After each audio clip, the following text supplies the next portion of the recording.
My top 5 dog breeds. There's loads of lists of people's favourite dogs, or the scariest dogs, or the most dangerous dogs, or the smallest dogs on YouTube. There's also quite a few my favourite dogs lists. Mine is just one of those my favourite dogs lists. It's about the significance the dogs have had to me and what I like about them as I'm considering getting a pet again. I'll start off with Collie. When I was a kid, our family had a dog called Sasha, who was mostly Collie, sort of brown and white fluffy thing.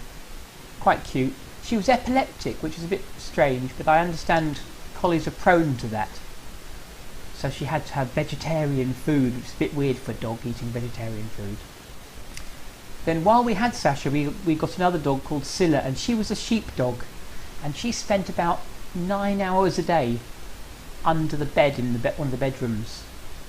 She'd only come out for food, or occasionally if you coaxed her to come out for a walk somewhere, but she would choose to stay hidden under the bed for most of the time. She's a very nervous type of dog, but she preferred that, and she felt a bit scared coming out from under the bed most of the time. Sasha and Scylla got on well together, and because they both used to wee on the carpet when friends came round, we'd call Sasha Splasher and Scylla Spiller. The next sheepdog I remember was called Molly, and she wasn't a family dog.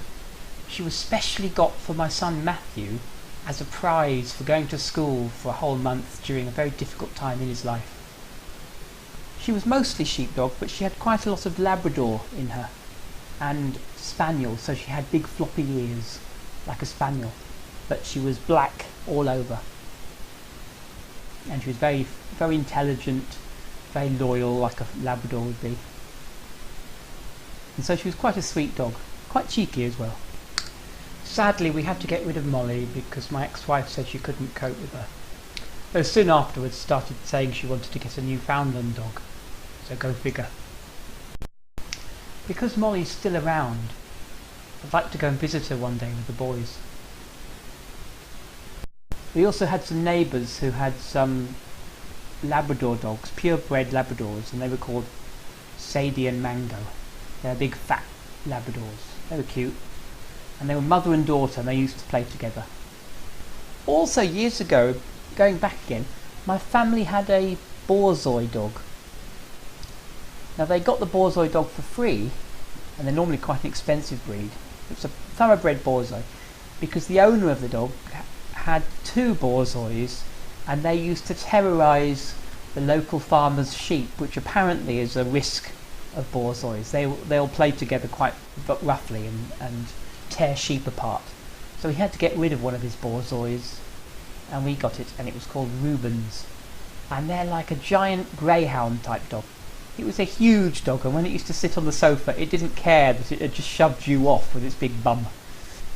And the last dog in my list is a bloodhound. They're cute, and they're slow, and they're thoughtful, and they don't make a big fuss about anything. And they've got big baggy ears and big baggy eyes. And my son Gavin would love a bloodhound dog. So they're my top 5 dogs. Collie, sheepdog, Labrador, Borzoi, and bloodhound. I've always loved dogs of all shapes and sizes, and they've always had a special part in my life, so I can't wait to get another one.